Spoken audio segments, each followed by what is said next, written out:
Okay, so ano natin, dumating na yung order natin sa Shopee, lithium battery para sa mga motor, no? Pero check muna natin yung lead acid natin, 3 to 4 months hindi napapa-andar to, kaya susubukan natin kung aandar. Ayan, medyo ano na siya, no? So, umaandar pa siya, pero nagpapadya na yung battery niya. Ibig sabihin, kailangan na rin natin siyang ipaghandaan, no?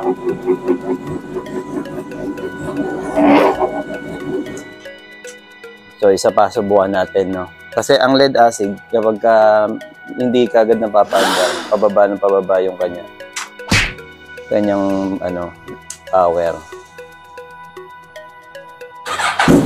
Wow! So, ayan, narinig natin na medyo maano na. So, ito naman yung in-order natin. Sa natin. Ngayon lang natin mabubuksan dahil hindi natin maharap. Dahil gusto nga natin gumawa ng video. Para dito. So, ang pinagkaiba ng lithium, sobrang gaang niya. Sobrang gaang. Oh, 2 fingers. Guys, 2 fingers.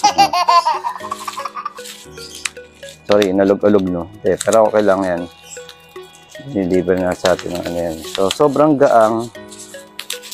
Na mas mga triple siguro, 4. At ang liit niya. Ang kinuha natin, 6 amperes. Ang stock na to ay 8.5, no? Tingnan natin. Naku, mukhang pang ano yata itong nakuha ko. Sobrang liit. Pero 6 amperes yan, LiPo 4. Ayan. So, subukan natin yan kung mapapaandar na dito sa ating motor, no? So, kakalasin natin ito, mabilis lang. Hindi tayo mapaglagyan, ha? So, kailangan lang natin ng Allen wrench. Nakalimutan ko anong sukat nito. 8 ba to? O G's. Para makita na kagad natin yung ano. So, ito. Yan yung battery niya. Ang original. Okay. So, pakita ko lang. Ito yung battery niya. 8.5 yan. So, 8.5 amperes, no? 9 nakalagay dyan, YTX9, pero 8.4 amperes na nakikita nyo. So, tingnan nyo po kung gaano kalaki ang diferensya. So, it's either mali yung binili ko, pero susubukan natin kung gagana to. Okay? So, again, tingnan natin ulit para dito sa motor na to. Wait lang natin. Ito, kinalas natin yung positive, negative. Ang pinagkaiba niya din kasi dun sa isa, so, dapat dito, pagka nagkakalas ka, dahan-dahan lang. Kasi baka malaglag yung tornilyo sa ilalim. Okay. So, ito yung positive, ito yung negative. Tanggalin natin. So, ayan, kung gaano kalaki yung battery na yan. Ito po ay original na, pero ito ay Taiwan na eh. So, mas mahal yung Yuasa na Ito nasa 7,000 to 8,000 tong isang to. Okay, so salpak natin tong isa. So, kailangan lang po dito, aware tayo kung ano yung positive, negative. Kasi pansinin nyo, kanina nakahiga na ganyan, yung positive niya nandito. So, itong LiPo 4, itong battery na to, ito yung negative, baligtad. So, subukan na muna natin to ng paganyan.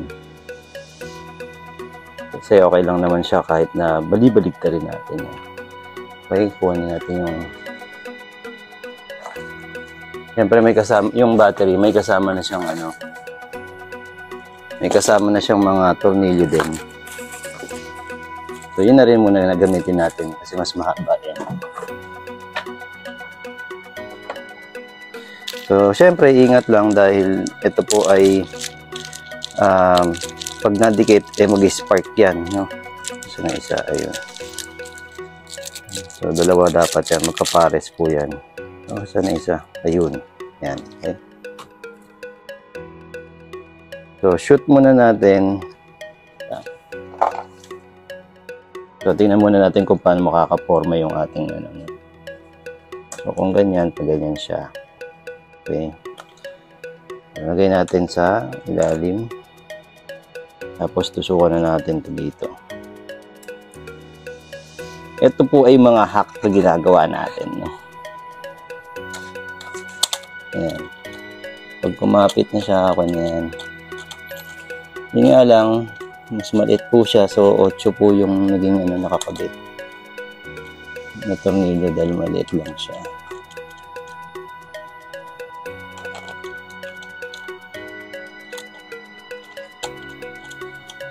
Ayan. Tayo natin kumapit. Kakapit din yan.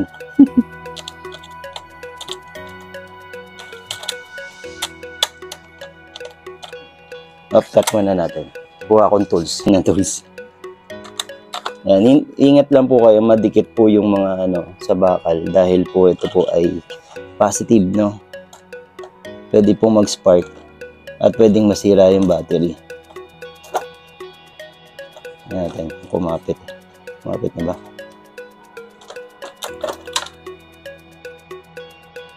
Nalaglag ata. Nalaglag nga. Okay, wait lang. Tingnan lang natin. At least doon lang nalaglag. So, yun. Dito kasi yan, sushoot natin yan dito. O kailangan i-shoot muna natin.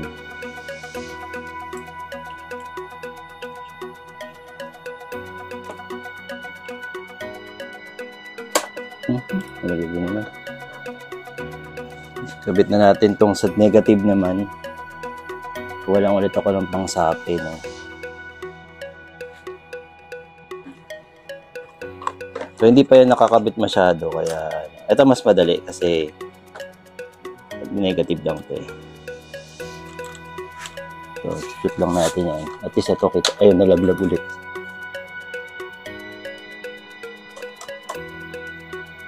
Ayan, so mas may sikip agad siya, diba?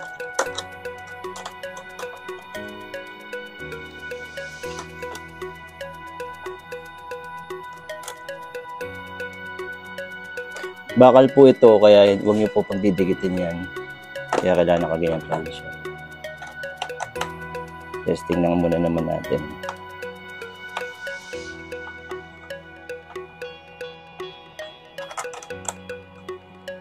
Okay, stop muna natin to, ha. So, siyempre, pagka higpit na kasi natin, kaya natin kontrahin sa likod, no.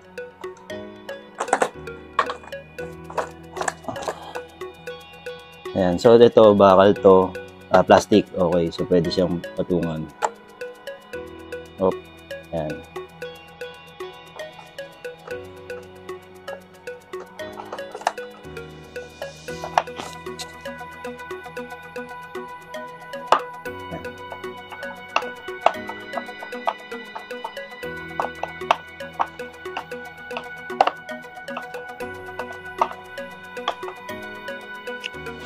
Ayan, higpit na rin siya. Tatakpan natin ulit muna para safe ang ating positive. Anyways, testing lang muna natin.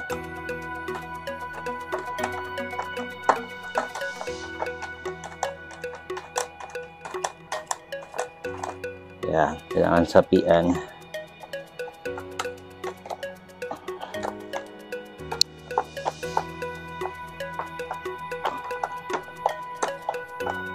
Ayan na muna. Okay, so testing natin. Naka-positive, negative na siya. Susi. Ito.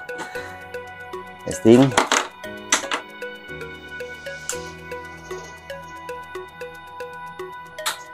Hindi kaya.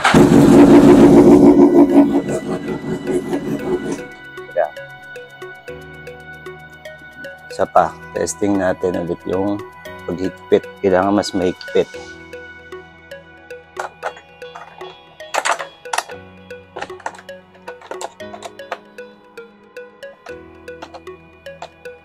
Sabihin, maluwag pa.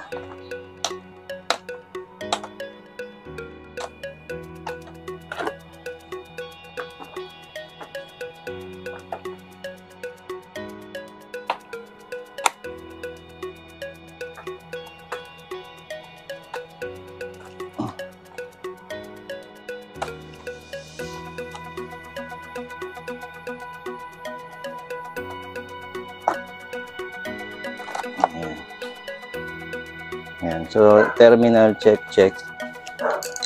So, start natin.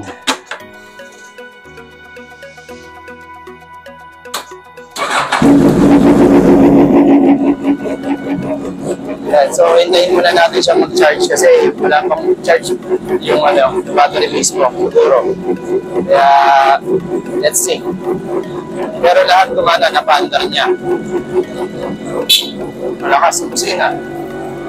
Hintayin natin. Generate na. Mamaya ulit. Testing natin ulit. Ano naman, kasi pagka dapat mawala yung FI. Ayun, so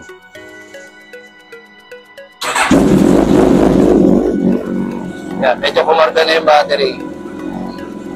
Ang LED po niyan guys, ang LED. So, at ang mura po niyan guys. Okay, testing po na natin yung kumarga ng maayos.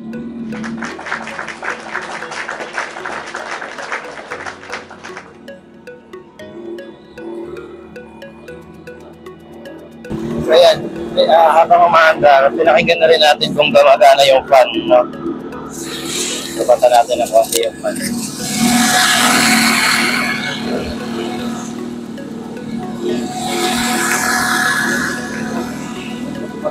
So gumagana yung fan. Gumagana pa rin yan. Kailangan natin malaman kasi yung yung battery, kung kaya niyang i-drive lahat ng ating accessories. So far, wala namang sa ibang accessories kaya okay yan. Hi Marvin Chua, Motovlog, this is Clea. More rides to come. Sana mag-ride tayo soon. God bless you always. Mag-iingat ka parata sa mga ride mo. God bless! Thank you. Hi Marvin Chua, Motovlog. See you soon. Thank you. Ayan meron na rin tayo dito sa Japan guys. So okay, once again Marvin Chua Motovlog po. Maraming salamat po. Salamat din po sa mga nag-subscribe. Subscribe, okay. Bulol pa, no?